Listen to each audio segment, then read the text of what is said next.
नमस्कार मंडळी, मी दीप खांडेकर म्हणजे तुमचा ताशा लवर. स्वागत आहे तुमचं माझ्या पहिल्या मिनी ब्लॉगमध्ये. आता विचार करत असाल एवढे दिवस ब्लॉग का बंद केलेस.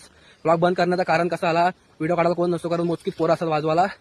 मला बरेच जण बोलले तू ब्लॉग चालू कर, ब्लॉग बघायला जरा बरं वाटतो, माझ्या ते काहीतरी नवीन नवीन करतात, वाजवायला जायचं, कुठे फिरायला जायचं. पण तू व्हिडिओ काढायला कोण नसतं तर मग जरा कंटाळा यायचा करायला. मी सुरुवात करायचो, मग नंतर मूड ऑफ व्हायचा मग व्हिडिओ काढायला कोण नसतं तर. आता तुमच्यासाठी काहीतरी नवीन घेऊन आले मिनी ब्लॉग. तर बघा, आज पहिलाच मिनी ब्लॉग आहे. म्हणजे आता वाशील चालू आम्ही वाजवायला, मोहिता माझ्यासोबत. तर मास्तरनी कॉल केला, मच्छा मास्तर आपला. तर साखरपुड्याचा कॉल आहे त्यांना, तिथं थोडासा वाजवायचा आहे. आता जातो बघा, कसं वाटतं सांगा मला कमेंट करून. तर डायरेक्ट आम्ही देवळात आलो पहिले तर आता दर्शन घेतो आणि सामान आणायला जातो. तर ही आपली मंडळी सगळी सामान घेऊन चाललेली आहे. तर हे आहेत आपले बटर भाऊ बेस किंग.